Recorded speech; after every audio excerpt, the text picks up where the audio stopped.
Welcome, everyone. I'm Barbara Call, Senior Director of Content Strategy at CIO Marketing Services, and I'll be your host and moderator for today's webcast titled MDR Critical Reinforcement for Today's Cybersecurity Threats, brought to you by CIO and DeepSeas with a guest speaker from IDC. I have two speakers with me today. First up is Wade Alt, Chief Operating Officer at DeepSeas. Welcome, Wade. Tell us a little bit about yourself. Yeah, thank you, Barbara. It's great to be here. At DeepSeas, my team's responsible for the product offering, our operations, engineering, service delivery, professional services, and our internal IT. I've got a 20 plus year background, even though it doesn't feel like that, that's been focused on technology and cyber, really focusing on as a service platforms, the delivery models, the economics. I was first exposed to cyber back when we were building better defenses for voice over IP services, which was some new thing, which is kind of ironic now given where we are. So pleasure to be here. Thank you. All right, nice to have you. And my second speaker is Craig Robinson, Research Vice President for Security Services at IDC. Welcome, Craig. Tell us a little bit about yourself. Thank you, Barbara. Yeah, I'm Craig. I'm work for IDC. I lead the research practice known as Security Services, which covers everything from consulting, um, incident response, incident readiness, all the way over to manage, security infrastructure and MDR, which will be a topical for us today. I reside here in lovely Cave Creek, Arizona, so I'm enjoying having my window open today. It actually rained last night for the first time in 3 months. So there will be a little bit of greenery today. I'm looking forward to that. And I'm looking forward to my discussion today with my friend Wade. All right, nice to have you, Craig. Thank And now I'll hand things over to Craig to kick us off. Thank you so much. Appreciate the opportunity to talk today about MDR. It's interesting because the title of our session today that I put together for at least for my portion is we said it's okay to get help. And why is it okay to get help? It's okay to get help because there's a need for elevated cybersecurity. And that need is being recognized throughout the organization from that tier one SOC analyst that you have that's trying to figure out which alert to triage first, all the way up to the C-suite and the board who are asking CISOs questions like, are we safe?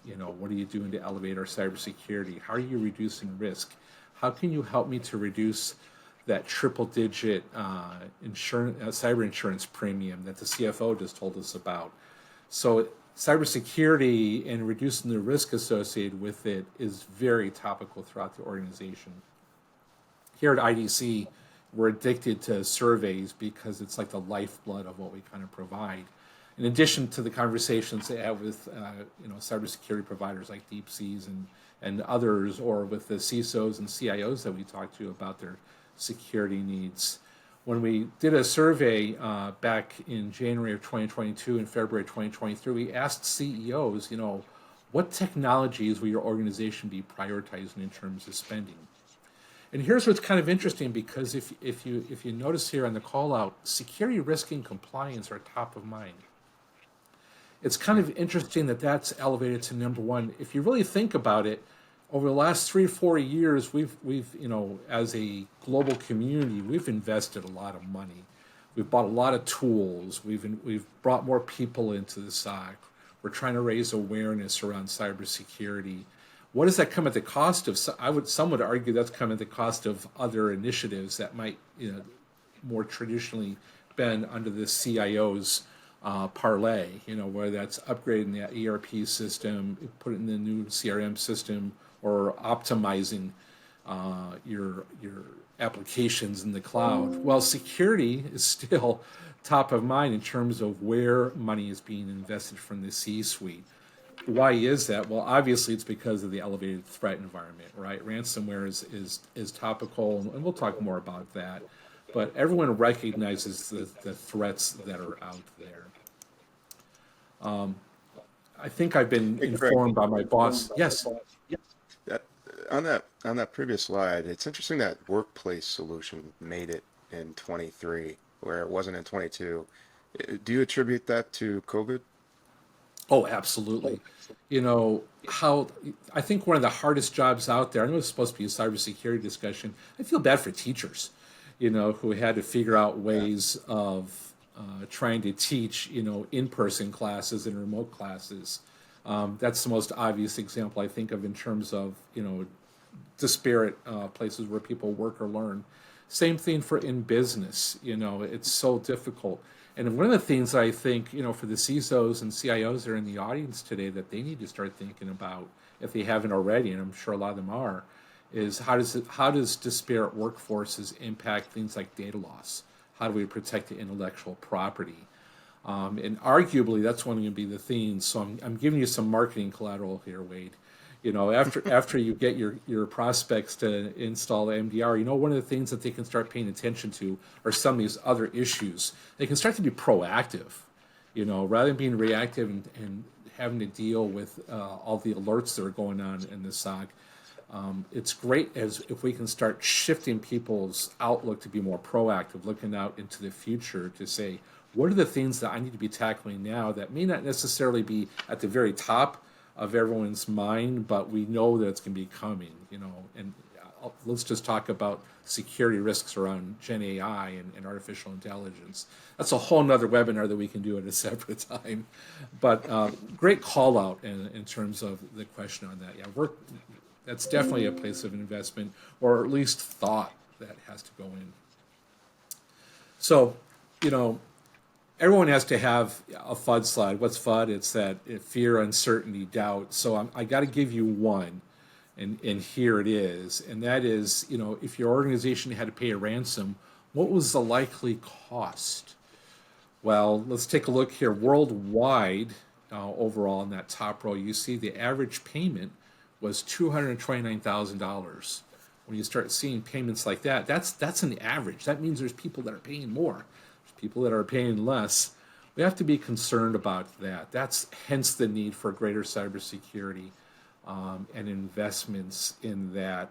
And it varies by region. You get, I hate to say a discount, but in Asia Pacific, it's quite a bit less. North America seems to be the highest, and Western Europe it was clicking in just over 200K. But that range varies. So it's never fun to scare anyone to think you have to do something or else. But the or else is readily apparent. And Wade, I'm sure you've got people that are coming to you and asking for your help after they're hit by ransomware, right? Yeah, very much so. Yeah. What's really interesting on this slide is I don't think the actors are different in each of these regions. It shows the level of sophistication of the actors and knowing what the enterprises can afford. Is that the right way to think about it? Yeah, yeah, and they're getting smart too. They'll sift through and find out that document that dictates their cyber insurance policy. So that they know exactly what to ask for in the ransomware email or notification that's sent out.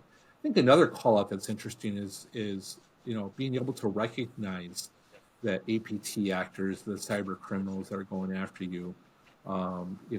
Geopolitical threat intelligence analysts. Well, that's quite a number of multi-syllable words stringed together, but they're becoming more and more in demand. As it's important to recognize in the scary times we live in globally today, how important it is to recognize how geopolitics, for example, could factor into either your region or your industry.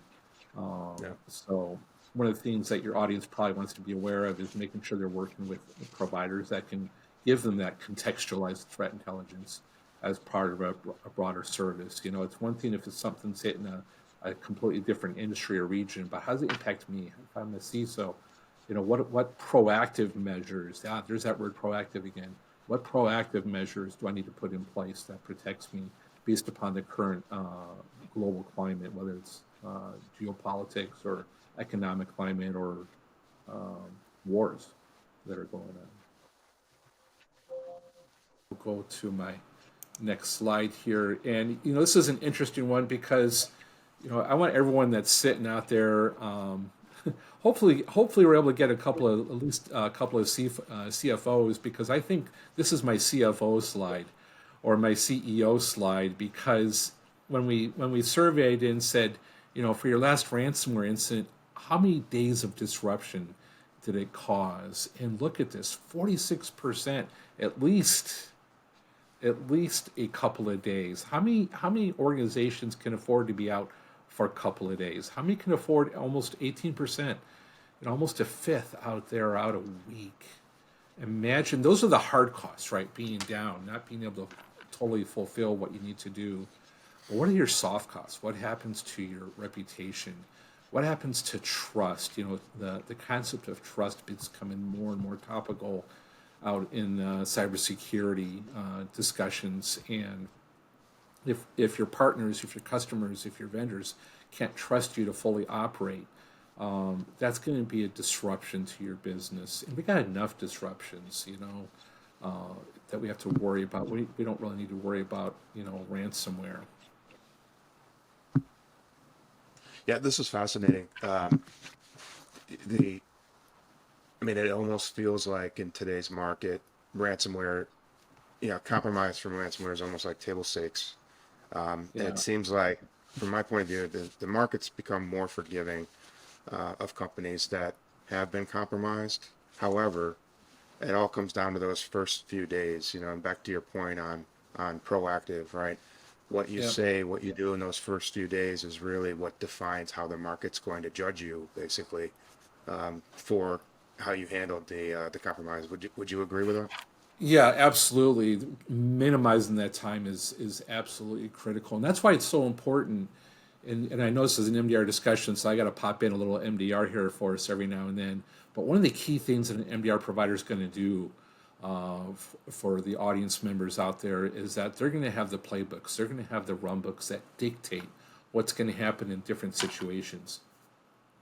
My advice to everyone that's listening is to make sure you really pay the proper attention to those discussions, because having those practiced and having those downright is going to change so that if you ever do get hit by ransomware, because we never know, it happens to people even that have the best security systems.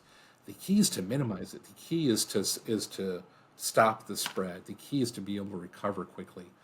And one of the ways that we can do that is by making sure you're working with your MDR provider to look at the different situations. So, for example, if you get hit by an alert that says a robot on your manufacturing shop floor has a disruption, has an attack potentially occurring against it, do you bring that down if it's a robot that's just cleaning the floor, or versus one that's actually manufacturing something? So having that sort of in-depth contextualized information about your environment is one of the critical things that we have to do, and MDR providers are well suited to be able to work with you through those discussions. So make sure you find someone that can really understand your business and your industry. Let's talk a little bit about what happens when that ransomware comes in. There's kind of like four different options, two different axes that you see here. You either pay or you don't pay, and you either recover or you don't recover. So when looking at this chart, only 36%, just over a third of companies hit that magic quadrant of they recover and they didn't pay. Why is that? Well, it's because they had great backup infrastructure, immutable, multiple copies, different locations. Arguably, maybe the disruption of the ransomware was minimized, which helps you to get through the fog of war in those initial hours when a ransomware attack occurs. Others, unfortunately, are in those not so good outcomes where maybe they didn't pay and they just didn't recover. They probably don't exist anymore in terms of a viable entity. Others, paid and recovered. So arguably, that's better than not being able to recover, but you still paid. And when you pay, that means you're going to pay much more over the long term, because your cyber insurance rates and other things are going to go up, as well as those other soft costs in terms of disruptions to your business and lack of trust. But look at the bottom left here is that 5% that paid and didn't recover. And I use the joke. It's like there's no better business bureau for ransomware operators to go to. Mm. You know, you can't get your money back when you pay the ransom, and it doesn't, and the decryption process doesn't work. So, you know, two key takeaways from this is: number one, have good protection. Something that obviously MDR, we would argue, is going to be something that's going to help to prevent these or minimize the number of ransomware incidents if they occur at all. B, pay attention. Your classic business continuity disaster recovery operations from 20 years ago are not valid today. You need to have different systems out there that help you do what we would qualify as cyber recovery. I think that's a really interesting point. It seems to me like the disaster recovery and cyber recovery, those two playbooks are converging. Do you see that as well in the market? Well, they come from different concepts in terms of at its core, it's having good backups. You know, Yeah.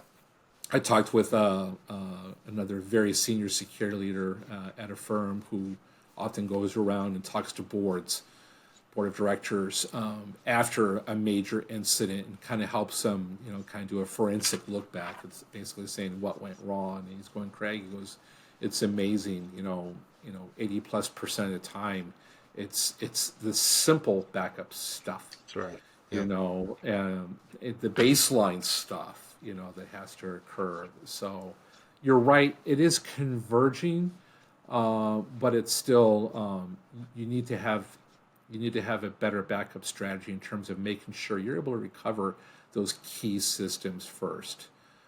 Classic, classic, classic backup recovery is focused on recovering an entire data center, for example. But what about the situations where it's just one database, one data lake, one major portion of your infrastructure? How do you just bring that back up? Or if it is everything, how do you quickly bring back up the key things that need to be brought up first? That's again, maybe that's another webinar discussion. We need to have Wade about having those sort of opportunities. But all kind of ties back that whole discussion of when the CEOs are having discussions or the board's having discussions with CIOs and CISOs. They're always asking, "Are we safe? How are we doing to elevate our maturity?" And that's the wrong question. The right question is, "Are we cyber resilient?" Because if you think of you're safe, that means nothing bad will ever happen to me. Well, bad stuff's going to happen for the most part. We try to minimize it. We try to recover it from it quickly. I would argue the term that kind of wraps those concepts around is resiliency. So I think we should move on, or else we're going to run out of time, Wade. So when we talk about the expenditures, the prioritization of different things that CEOs are invested in. Here's another, data point that just kind of highlights how security, again, is top of mind in terms of these broad things. And that's not to minimize that these other things don't matter. Obviously data management matters. ESG is top of mind for a lot of organizations. You got to think about cloud and other experiences, but security. I don't think we need to spend much time on this, but I just want to call out that when you think about what has to occur for security is kind of on that bottom part of that Maslow's triangle of needs. We need water, air, food, shelter, and cybersecurity. To keep us safe, because cybersecurity with digital transformation, everyone's digital lifeline depends upon a secure infrastructure that can protect it, and hence the need for more cybersecurity. When we talk about how does attention levels in terms of how is the board interacting with the SOC and the CISO and others, we're definitely seeing more attention. I'd argue this is really good. It's a good thing that the board is paying more attention. And here's why. I'm not a big lover of silos. I get frustrated when I talk to CIOs and CISOs and chief risk officers who are siloed and just thinking about their particular domain. We need to have broader discussions that bring in different elements to drive better outcomes. The for organizations that are, for some of you may not like the term I use, but blessed or lucky enough to have a board that they interact with, what the board is used to doing is they're used to managing risk, right? It's all about risk. They're thinking about operational risk. They're thinking about financial risk. They're thinking about all the things that they need to be thinking about from a holistic view for the organizations that they work with.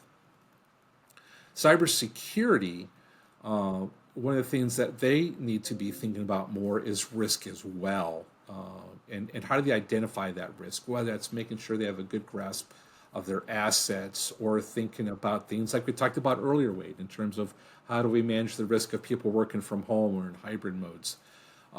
So while the board's not used to talking cybersecurity, they are used to talking risk.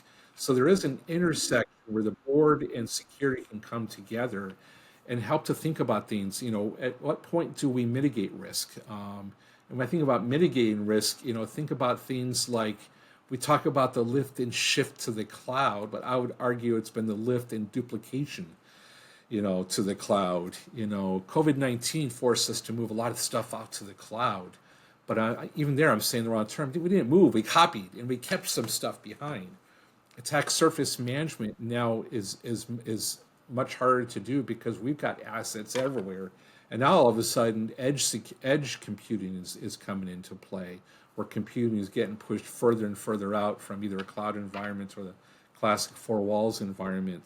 Having these discussions about how we think about reducing risk, whether that's using cyber insurance, whether that's using outside services to give us a holistic view of what's going on in our environments, is more and more critical today than ever.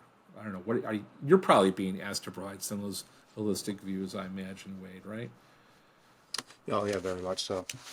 Yeah, I think we're going to talk about it a little later, but just the importance of being relevant from a cyber defense perspective across all attack surfaces is critically important, and having that point of view is really important.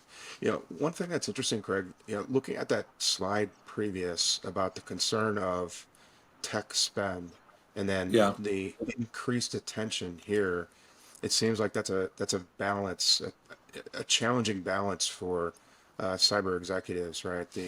How do they balance that concern of tech spend with the increased attention in a positive way? It's a tough balancing act. I think, like I previously mentioned, what are the initiatives that have been delayed due to the increased spend on security? It's hard to balance that. But one of the things, that your audience might want to keep in mind, something that IDC is seeing, is that we're seeing funding for cybersecurity often coming from line of business. So sometimes that new edge platform, for example, that someone wants to utilize to get closer to their customer, because everything's about getting closer to the customer. Sometimes they go to the CISO, and the CISO has to say, "That's great, but I don't have the budget for that. I just had to update, my VPN infrastructure. We're going to, different elements within my SOC that I'm upgrading." So they're circling back and going, "Okay, we can chip in." So don't be afraid to be proactive in terms of working with a line of business, because ultimately when things go bad, it's not going to be the chief operations officer that gets that 2 a.m. call. It's going to be the CISO, it's going to be the CIO, it's going to be that security leadership that's going to have to address those needs. So partner with your organizations or with other departments within your organization to help them to fund the things that allow them to progress. So that's how I would kind of argue, being able to balance some of these competing needs that organizations are trying to come up with. So let's talk a little bit about, we talked a little bit about cyber resilience. When we think about cyber resilience, one of the things that's historically been done is adding, we mentioned previously, tools, in the SOC, but it's also people. Those tools need people to monitor them, to tune them, to configure them, to make sure they're working, and to use them in response actions at times. Looking at any sort of cybersecurity webinar that you attend over the next 10 years, likely there's going to be discussion around how hard it is to find those security people. Worldwide, we're looking at 39% perceive security professionals being the highest demand. North America, it's 49%. So obviously, there's a great demand for security. I had an interesting discussion with the CISO of a regional healthcare company recently, Wade. And one of the things that he's doing, he's going through and he's doing a tool and vendor rationalization effort within his organization. He's recognizing he's got duplicity, he's got redundancy, and he needs to prune that down to using only the ones that he needs. And he recognizes that there's cost savings, but you know what he's going to do? He worked out an arrangement with the CFO that a portion of the savings that he gets, he's going to be able to apply to paying his people more. Why? Because cybersecurity professionals, are very expensive. Maybe I need to get back into practitioner world, because they're getting paid pretty good. Although I'm not a big fan of the 2 a.m. wake up call, so maybe I'll skip that career change again. But one of the reasons that things like MDR and other cybersecurity services offer up an opportunity is for CISOs to get out of the HR game, or not get out of it. That's probably kind of far-fetched, but not have to deal with it so much. They're not going to have to worry about, who's going to fill that tier 2 SOC analyst position in the overnight graveyard shift, because they've outsourced that to an MDR provider. That tier 2 SOC analyst might be better positioned working with the DevOps team to turn them from a DevOps to a DevSecOps, or working on the architecture that they need to work with, or working on cybersecurity awareness training. The list can go on, but there's better needs that people that are on the ground in the organization can attend to, rather than detecting and responding to attacks. We see that a lot. Yeah, I think the companies are getting much more sophisticated in placement of their resources, right? I mean, it's not a matter of it's not binary of no resource or yes resource, right? It's the placement of resources. Right. Yeah. And how that business context that they have can be applied to that cyber defense, whether it's in the remediation or, to your point, in the proactive, the planning and preparation. Mm-hmm. We got to get that shift to going from reactive to proactive, and it's occurring, Wade, I think. But there's things that we can do to speed up that shift into a readiness or a more proactive mode. Speaking of proactive, one of the things that we're seeing in terms of increased spend around cybersecurity is this whole concept of security training. And I would kind of bifurcate that into two different things. There's security training that deals with just making sure that your internal security team is getting the training, right? That they're able to go and do, cyber war games or cyber range training, or giving them time to go get that certification. If you take care of your security people, if you provide them the training to where they feel like they're working with the latest, greatest, best technology out there, you're more likely to keep them. If you're dealing with stuff that's aged, if they're dealing with technology that hasn't changed much since the pandemic, you're more likely to see them giving you a 2-week notice because they're going somewhere else. The other part of training that's obviously very important is this concept around just security awareness training, that human firewall sort of aspect, getting people trained to not click on that phishing email. So, we don't need to spend too much time on that, but that's top of mind. 34% that we're showing here, that was one of the things that they were spending more on. Vulnerability assessments is one of those key adjacent sort of categories that we see MDR providers, Wade, I'm sure you guys do this as well, in terms of offering up this awareness that we need to be keeping track better and triaging the vulnerabilities. I would maybe an adjacent term to vulnerability that would probably be vulnerability and risk. Just keeping aware of the risks that are in your organization, and what vulnerabilities do your different assets offer up because they're exposed or because they're not properly patched. And obviously MDR, we're seeing that huge growth in terms of people just simply recognizing how MDR can help them. Are you seeing anything else on this list, or something else that's popping to the top for you, Wade? Yeah, one quick thing about talent I think is important when we what's really important for us when we think about the retention and providing that productive roadmap, career roadmap for our cyber staff. Yeah, they like being around like-minded cyber people. Yeah. Training is critically important to your point, right? And engaging with the actor, right? So I think like even companies, as they think about using an MDR provider, those three pillars I think are even important for how you interact with the MDR provider so that your staff can get exposure and have those three pillars as part of, their charter. Yeah. I love that, especially that kind of in-person teamwork aspect. It's something that we're slowly getting back to. I think that's awesome.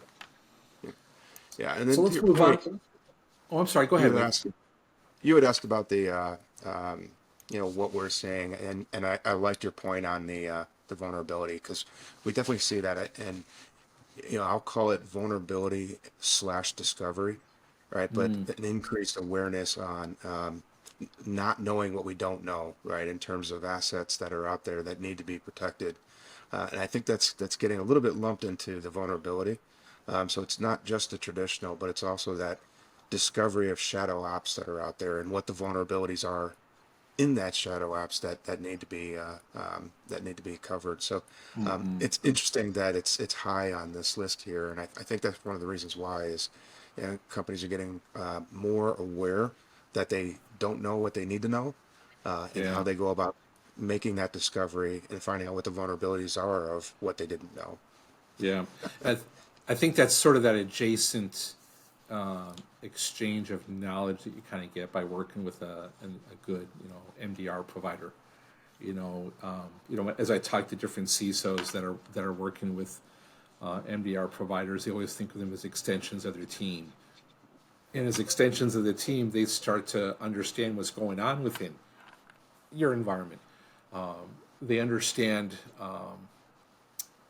how that technology landscape has changed within the particular organizations that they work with, and having that top of mind, without having to look it up, is really a good part of an MDR provider. Let's talk a little bit about efficiencies.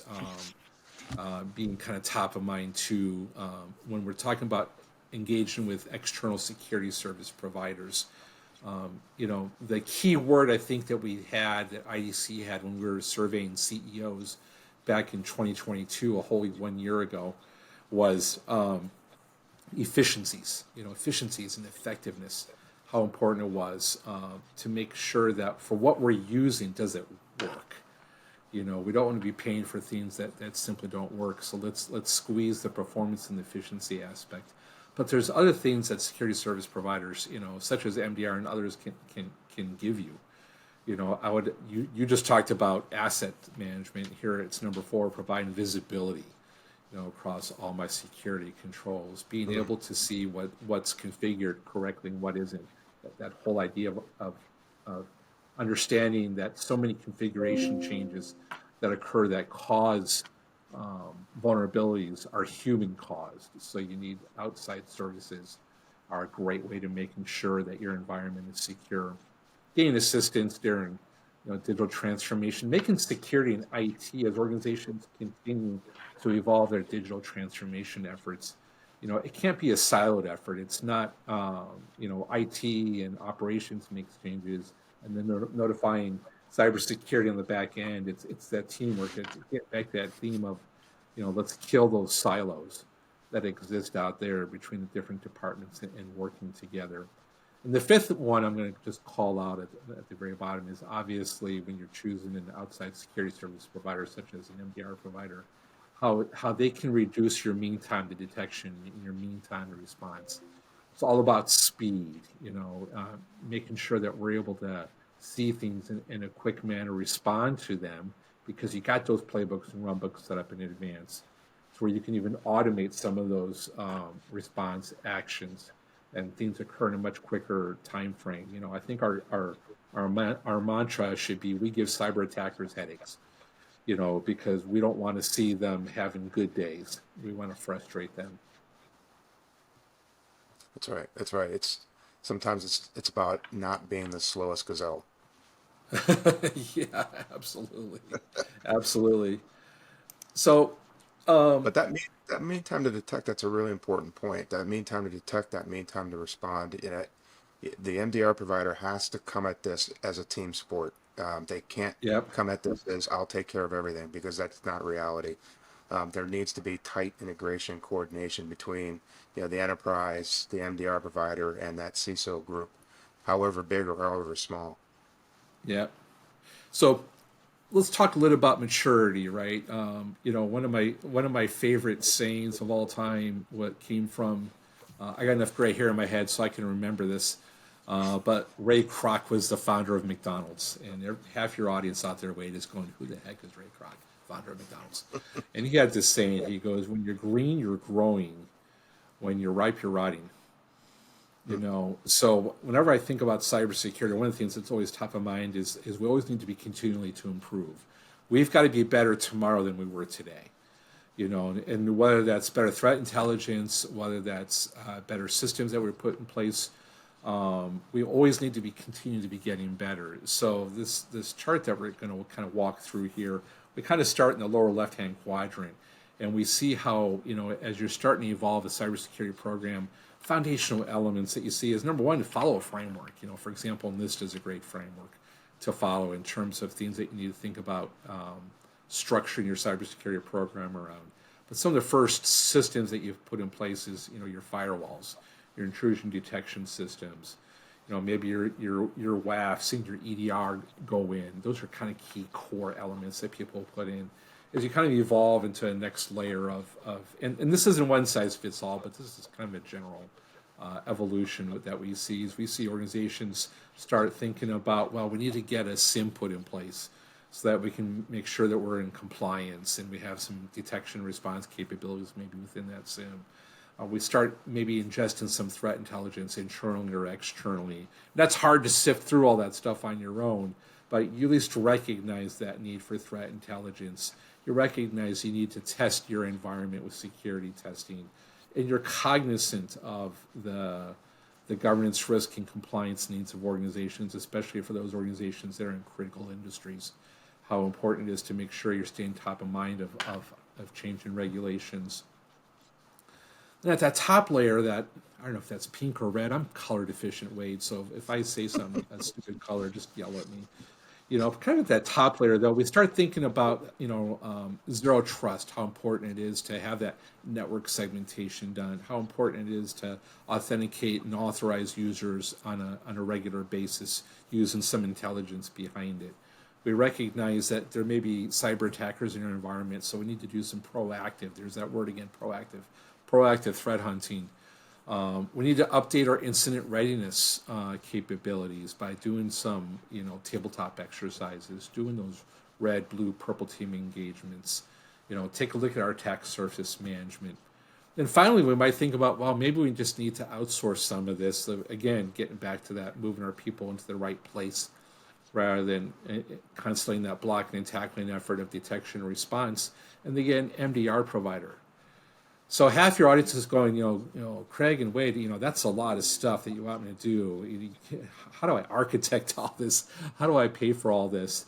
The funny part is, we kind of think of MDR as being at that top of that pyramid chain there, but arguably, after having some very baseline stuff such as an EDR and firewalls put in place, you can have MDR.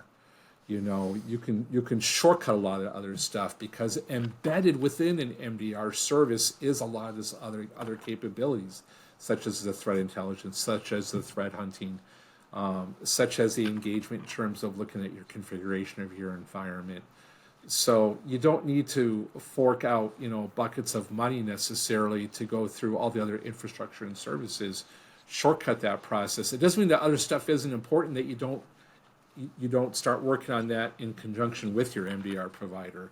But you don't need to be a multinational corporation before investing in MDR. There's definitely a lot more space that IDC is seeing as we look at the market in terms of the SMB space. Is really kind of a nice space for MDR to play as well. And I really like how this graph is laid out, showing kind of that crawl, walk, run, and to your point, that continual improvement. right? That continual evolution. And there are times where we will talk with customers who will want to jump right into threat hunting. Yeah, and we say that let's get the fundamentals of MDR down. Let's get the detect and respond Right. moving on the known knowns before we start thinking about the unknowns. So, Yeah. yeah, I like this because it kind of shows that chronological order. Do you see Yeah. that as well? Do you see customers trying to hopscotch to, a more advanced, thinking that they're gonna, get a better benefit Yeah, and before doing? it kind of flips it on its head because you think that you have to go through all these different steps, all the different colors that are kind of laid out here, and MDR does flip it on its head. It's like, you really can jump straight into MDR, with just some very basic building blocks underneath it. I talked with I talked with not a CISO. I talked to the CFO. I was asked to speak with the security leader for an organization recently, Wade, and he didn't have a CISO. He didn't even have a security team. The security team was his MDR provider, and he had an outsourced IT operation. He had no resources internally at all. Completely outsourced everything. He had EDR and MDR. That was basically what he had. So that SMB space, really, there's opportunities out there for organizations that think they can't afford MDR. You might be surprised that the scale that MDR providers can bring to an organization helps them to price MDR at a really good point that allows them to elevate their cybersecurity capabilities without having everything else done. Again, I'm not downgrading the importance of thinking about zero trust. You know what I'm saying? I'm not downgrading how important it is to think about attack surface management or putting things like, breach and attack simulation services and other things like that. That stuff's important. But we can quickly elevate to a relatively good cybersecurity maturity by jump starting into an MDR service. So, Greg, one last thing on this. sure. Curious your thoughts. We're starting to see a lot of questioning and asking for help around what I'll call identity detect and response, Mm-hmm. which seems like it's the new attack surface. We're not seeing a lot of exploit kits in the wild as we used to maybe 3 years ago, because I think it's because credentials are so easily attainable now. Yeah, Yeah. curious your thoughts if you're seeing the same thing. Oh yeah, yeah. Credentials, you can just buy them on the dark web. You go Yeah. shopping for dark web credentials. It's credentials as we've used the term ransomware as a service. I think it should be credentials as a service. Unfortunately, it's not that difficult to find credentials. So you're right. We're seeing a lot of attention around organizations that are recognizing, for example, in their lift and shift to the cloud, that they've essentially duplicated their identity structures into two different places. Uh, you know, double-digit number of directories. The whole concept of single source of truth for user identities is laughable because there's so many, and that's hard. That's hard to go through, and part of it's because I don't know if we're allowed to use the term "sexy" on a webinar here, Wade, but I'll use the term. It's not very sexy to go through and go, I'm going to go through an identity cleanup project. No one goes, oh wow, that's really cool. But something, it's some of that basic hygiene that Mm. really helps organizations to reduce the complexity of their environment, start recognizing what they really truly need to protect. And something, that the cool output of that effort can result in reduced cost, because you're not going to be paying for things that you're not using, whether it's those different directories that you don't need to be keeping, or you're just making things more seamless. So there really is a connection between my HR system, and my Active Directory, or my Okta, or my SailPoint, how all those different systems kind of work together. So you're right. Identity is definitely the largest vector right now in terms of attacks. Not so much malware. Doesn't mean malware isn't important. Doesn't mean you can't have those foundational endpoint protections. It doesn't mean that, Wade, you're not going to go out there and look for the same piece of malware. If you find it in one environment, you're going to search all your customers' environment. I know you do that. But definitely credentials is something that organizations need to be paying more attention. And we're starting to see organizations that are recognizing that, but it's not moving as quickly as we'd like to see. Yep. Yep. Thank you. So when we think about MDR, Wade, we did a survey here recently, and conditional formatting is one of my favorite things to do in Excel. Can't help it. I'm an old business intelligence guy, so I got to kind of shade things out. And what kind of hit me when I was looking through all of this was when we're looking at what do different security services, how do they resonate with different personas? And the top one here, the darkest of the green, was security people, security leaders recognize MDR, how important that is. Why? Because MDR does that blocking and tackling for you. It offloads that 24/7, 365 coverage. So security directors that are kind of used to making sure their SOC was fully staffed for every occurrence, maybe that changes. And here's an important point that we need to keep in mind is that MDR is different to different people. As an analyst, we like to think about, MDR does 100% detection response. Tier 1, Tier 2, Tier 3, they do it all. And that's not true. For some organizations it is. They handle it all, and that's great. For other organizations, they're still kind of fighting that IT versus network versus security sort of silos.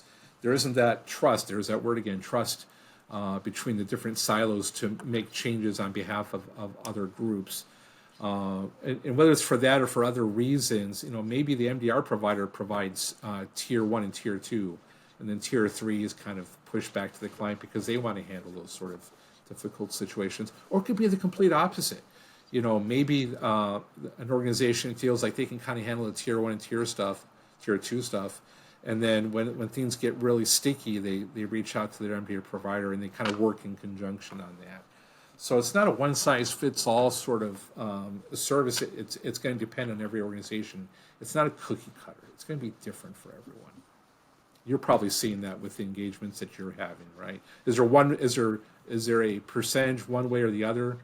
I kind of thought of three different groups. Tier 1, tier 2, kind of lumped together. Tier 3, or doing it all. Is it kind of a third each, or where are you seeing customers asking you? Yeah, I think it's important to be dynamic to your point, because coming into an organization, they're going to have different capabilities day one, different talent. So being able to be very dynamic in how you set up that tiered structure is really important. I would say that what we're seeing more is us handling the tier 1 through tier 3, and the client staff coming in at the tier 3 level and moving into remediation. So I would say over the last 2 years, what we've seen is a more granular view of the R's, right? Who does Yeah, response, who does remediation, who's interacting with the business on that remediation side, how are yeah, we recovering, and most importantly, how are we validating that the fixes have worked. So I think that's kind of shifted that whole tier model to what we used to see, where we're yeah, seeing much more of an expectation or desire for that tier 1, tier 2, tier 3 to be run by us, but tightly integrated with that precious staff that they have, having that business context to interact and integrate with the business. yeah. That's where that teamwork issue comes up, right? Great point. It needs to be thought of as one team. It's not DeepSeas. It's not someone else. It's one team that's working to fulfill the mandates that they have in terms of protecting their organization. This So is why I let's, struggle with the word outsourced too, is because I just don't think that applies in cyber defense. Yeah, cyber defense is such a personalized thing that I yeah. think outsource is a misused term. Well, it's got a bad rap over the years too because it used to be thought of as your mess for Yeah, less. yeah, And it's completely changed. Now you have to think about it when you're working with your different managed security service providers or MDR providers. It really is elevating your capabilities. It's not okay. We're pushing payroll out, to be done on the back end, or we're pushing out IT ops in some way. For cybersecurity, managed security service providers and MDR providers, it's really about providing better outcomes. And oftentimes, the sweet part is it's at a reduced cost. You get better outcomes at a price that you may not have expected when you start getting into these sort of engagements. So I got to leave here with just couple of bullet points in terms of things that organizations should think about when we talk about resilience, right? That's something we've talked a lot about today, about cyber resilience. But MDR aids resilience across the organization. So when you think about talent resilience, again, remember everyone's shorthanded. Talent is hard to find. If you can reduce that headache, if you can take your talent and move it into areas that help you in a more strategic rather than more tactical areas, I think that's going to help. Recognize that cybersecurity talent is going up. It's not just your food and grocery bill that's been going up. It's the price you pay, for your cybersecurity talent. So we need to make sure that we're keeping them, what is the term, fat, happy, and I don't know. There's some sort of term that's slipping my mind. But you got to keep them trained. You got to keep them fed. Keep them happy. Keep them juiced. That's what you need to do to keep them. So if you can offload some of that, keep your talent, in areas where they feel productive throughout their day in terms of shifting into proactive measures. I think that's going to help to hang on to talent. And obviously, we just recognize, managing the front lines of the cyber war front is that a core competency? Is that something do you want to manage the team that you need in a SOC that provides full tier 1 through tier 3, or are you better off, working on just tier 1 and tier 2 or tier 3? That's something to keep in mind. Let's think about operational resiliency. MDR is going to help you in terms of your interactions with the board, because then they can start asking you, hey, are we resilient? Are we going to be able to recover from anything that comes our way? When's the last time you ran a red team engagement? Well, you might be able to do that now because you're not worried about the full 24/7, 365 SOC operations. And arguably, one of the things that operational people want to know is, if we get hit by a data breach, will we survive? Can we limit that? Are we going to be able to afford, cyber insurance as a result of having the MDR provider? I would argue yes. That, upping your game in terms of your capabilities, it's going to make your time going through underwriting for cyber insurance much better. It's also going to give you the opportunity to do things that'll help you financially. Again, going through and looking at your SOC, looking at your services and your tools, and saying which one of these do we need, which one of these do we not need. Just having that freed up time from security leadership to invest the time and capital to prune your SOC, not to reduce capabilities, but to simplify your environment, because complexity is the enemy of security. And complexity means too many tools is complexity, too many vendors is complexity, too much noise from false positives. Oh my gosh, we haven't even talked about false positives, Wade. How nice would it be for CISOs, SOC leaders, to have less false positives because they have a more tuned system with an MDR provider that's kind of taking care of the false positives. They're going to be addressing that, not you, to where when something comes in that you need to address, you can be assured that it's worthy of your time because it's something that you need attention to. And finally, I think it's just important that if we can reduce those number of those disruptions, that's going to help the overall environment. It's one of those soft cost savings that we see when your business partners, your customers, your people that you do business with can trust you that your business stays up. That's going to be an amazing outcome. Did we miss anything in here in terms of resilience, Wade, or does something kind of call out to you here?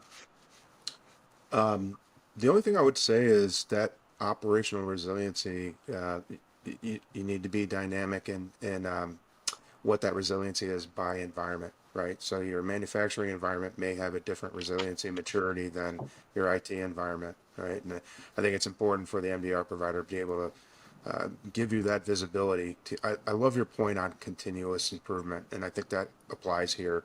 Yeah, your resiliency in one environment may be less mature, and that's part of that just continuous improvement. Yeah. Okay. I'm out of slides, so I'm afraid you're going to have to start taking the lead on this discussion, Wade, and I'll sit here and learn from you. Yeah, thank you. Thanks, Greg. Very, very informative. Very much appreciated. I'm going to try and tie a lot of what I talk about back to your content, which I found just incredibly helpful and informative. We thought we would introduce ourselves by sharing a bit about who DeepSeas is and what we believe. Beliefs are important because the way we believe it dictates the way we behave, the way we think, and most importantly, the way we approach the market. So we believe these beliefs really are the pillars of our culture. So I'll go through them real quick. Top left, Yeah. this is where I'll start. We talked about this, the integrating with our customers' controls and instrumentation. Yeah, the days of rip and replace are over. It's not only about integrating, it's about optimizing. It's very rare that we go into a company where we don't find tools that have not been completely optimized, right? And helping them either optimize them or rationalize them is an Yeah. important part of what we do. We don't believe in bringing in a closed garden of proprietary tech that's not accessible, that doesn't integrate. It's really about that integration, about that optimization. We talked about this on the last slide, which I think is really important, but being relevant across all an enterprise's attack surfaces. Yeah, our mission is to protect our customers' digital assets. We can't be relevant unless we're protecting all the digital assets, whether that's IT, manufacturing, cloud, mobility. Craig, you talked about this from an identity standpoint, and I assume that you would agree. It's also true from a data standpoint. You know, a customer's data is not just in one environment; it doesn't stay in one environment, and neither do threat actors. So, it's important for us to be relevant. We have to cover the totality of that enterprise. Right. I'm going to interrupt you just for a second, Wade, because when you think about data, if you really think about Gen AI and the use of Gen AI, what is the foundation of Gen AI? It's really data. So I think it's important for your audience to recognize it, and they probably already are, but if not, here's some headline news. Recognize that you need to be aware of what your teams or how they're using Gen I and the data and the information that they're putting into it. Okay, I went on a rabbit trail. I apologize, Wade. But I just had kind of talk Not at all. about data. I had to jump in with an AI because remember you got to have that FUD slide in any discussion. You also have to have that discussion around Gen AI, or else no one pays attention, right? That's right. Yeah, you have to be using those words. Yeah. From a delivery standpoint, it's important to focus on the delivery of that service. Understanding the difference between a tech company versus a services company, right? We're not here for licensing. We're not focused on one tech. It's really about being outcome based, service based, and focusing on the packaging and delivering of that service. So no matter, that's what allows us to deliver to a broad diversity of customers, from the very small Joe's Plumbing to the very large multinational conglomerate. How we go about adjudicating that alert is the same. How we go about investigating, research, and validating a threat is the same. The difference comes in how we deliver the service and what the customer's prioritization, business needs, and expectations are. And that's where we see on how we're able to support the diversity of customers that we have, because we recognize that difference and embrace it. The problem solving, that's everything, right? And that's really important in this industry. I'll break that problem solving into two components. One is around the intensity of problem solving. Whether you're solving a workflow issue or an APT attack, you have to bring that same focus on solving that problem. And then timing. We have to be able to solve customers' problems that they're dealing with today.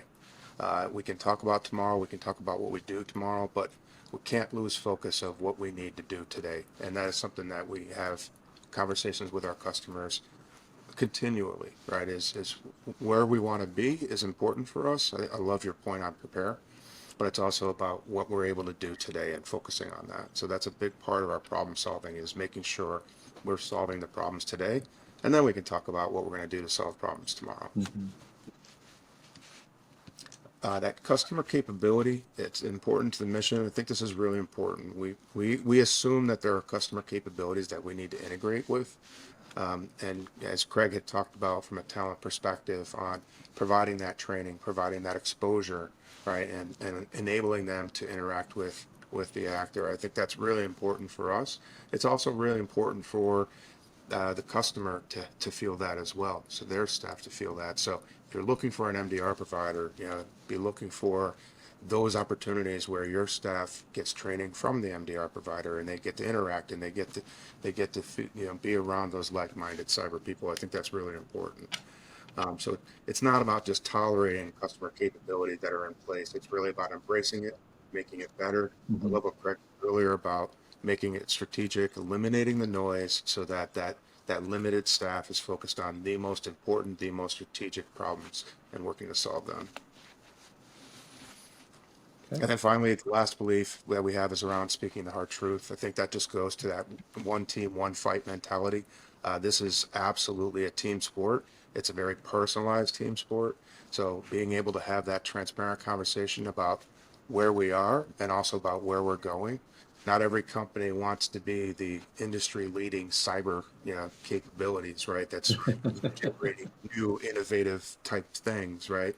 They just want to be in the middle of the pack, right? They don't want to be the slowest gazelle, and they don't need to be the fastest gazelle. Right. And being able to have that hard truth about where do we want to be and where are we now, I think is really important. And that applies to each of the attack surfaces within an enterprise because it's going to be different, and the plan will be different. Having that roadmap that says where do you want to be, 1 week, 1 month, 1 year out, I think is really an important piece of this as well. I would argue. Yeah, yeah, absolutely. It's a definite North Star, and the decisions that we're going to make today are going to be influenced by where we want to be tomorrow, for sure. Yeah, yeah. So based on those beliefs, this is really indication of who we are, who DeepSeas is. We chose DeepSeas as a name to really reflect the intent of our service. It's about the depth of our talent, the depth of our tech, the depth of our trade craft. You can see here on the left-hand side, we have 400 plus customers, and back to my point on diversity, everything from 100 endpoints. I think we're actually down to 20 endpoints is the lowest, and I kind Oh of chuckle wow. because I think I have more endpoints in my house with my kids than at 20. But all the way up to 192,000 endpoints is one of the largest customers that we have. What we realized, and we talked a little bit about this before, is that the problems are the same. The actors are the same. The way we adjudicate to identify and validate a threat is the same. It's how we deliver that's different depending on that very large customer who may have a very strict SOP and way to respond versus a small customer. Very different, right? And recognizing the difference in how we deliver that service is critically important for us to have that diversity. Okay. And then you can see the comprehensive portfolio of offerings there in the middle. That's important because I just wanted to tie it back to Greg's point on proactive, right? It's very important for us to have that prepare, prevent, and protect. And that also ties into my point on solving the problem today, right? Solving the problem today, which may help in the financing discussions on how to get the Mhm. budget. It may just be a simple red team, it may be a pen test, but solving what is in front of our buyer today so that we can help them in the future is really important, and having the portfolio to do so. Right. So that's a little bit about what, but I think like to land the plane on what DeepSeas is and how we work, we thought like it would be good to show the how, and how a customer consumes a service. So if we go to the next slide, you can see here, let me set the stage for you. This was within a 30-day time period. We came into a very large customer. You can see 192,000 endpoints, global customer. And unbeknownst to us, they were under attack for quite some time. As the CISO put it, they felt like they were playing whack-a-mole with a pretty nasty variant of WannaCry called WannaFake. That was unbeknownst to us. So when we came in here in the first 30 days, you can see from a detection standpoint, you can't detect what you can't see. So about that visibility there in the top Hmm. left, you can see 192,000 endpoints, the amount of billion and trillion packets that we analyzed. Really, that came down to 117,000 alerts. All right, who takes it from there, right? I mean, that's one of the things DeepSeek prides itself is not just throwing those alerts over the wall and dropping the mic and leaving.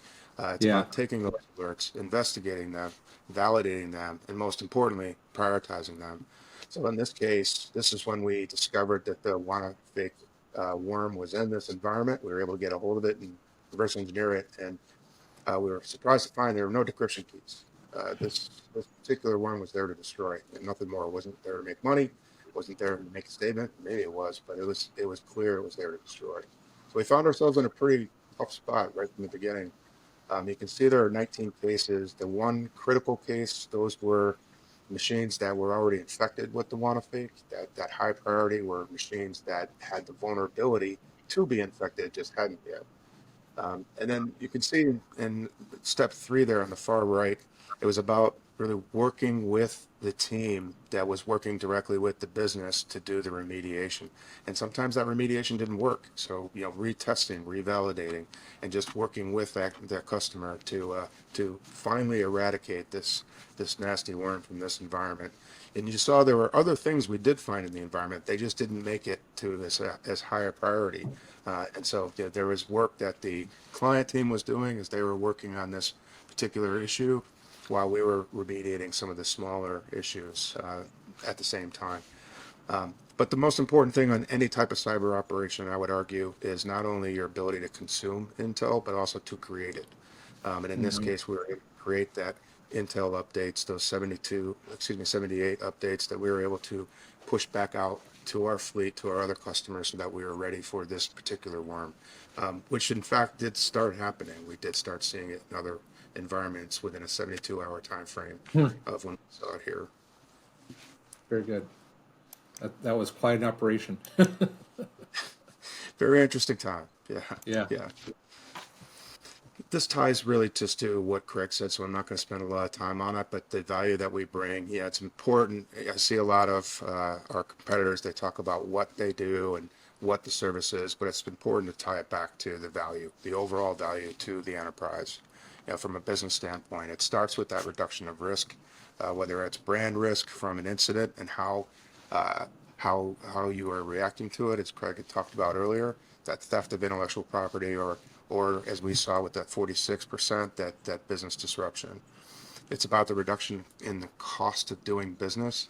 I met with a CIO of a large tire manufacturer a couple of weeks ago, and what he said was, I just want us to be able to make tires. I don't want us to be cyber experts. I think that's, Craig had talked about that, how that reduction of the costs of building out your own SOC. There are other ways to do it where you get that same or better cyber defense capability. Yeah. Craig also talked about the visibility of the threat landscape. It's really hard to defend if you don't have an idea of where the attack's coming from, or who, or what tools they're going to use. That visibility is incredibly important, not only for the cyber defense, but just for the overall awareness. And that ties into geopolitical as well, to Craig's point. So just giving that visibility on threat landscape so that you can operate better and with better awareness.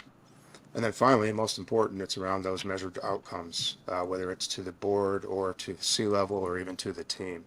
But being able to articulate the operational performance, articulate what could have happened if that attack had been able to manifest and metastasize in the environment. And then most importantly, benchmark ourselves. Can't stress it enough. To Craig's point on, it's really about that continual improvement, benchmarking where you are, articulating where you're going, and then putting the activities in place that need to be completed to get there. And then the foundational package here around MDR, I think this gets misused a lot. MDR does. Like, what does it mean? Is it network MDR? Is it email? Is it endpoint? We think of it as just MDR with different attack surfaces. But really, any of this can be mixed and matched depending on the environment, depending on the priorities. What we do is we look at it from a very simple phased approach. You're building the visibility because you can't detect if you can't see it. It's about integrating and operating with our customers' environment, and then it's about optimizing operations. As you move into different attack surfaces, those 3 phases are different from where you are in those phases from a maturity standpoint. Right. We could probably have a whole nother discussion just talking about your IR retainer, Wade, but I would just say to your audience that, it's nice to be able to have an MDR provider that can provide that incident response, because they're already in your environment. They know your environment. There's things that are just ingrained within, their brain, and because of their history of working with you, that's going to speed up your incident response capabilities. And I think that goes to your point on proactive as well, yeah, and on making sure that we've built the capabilities for that incident response.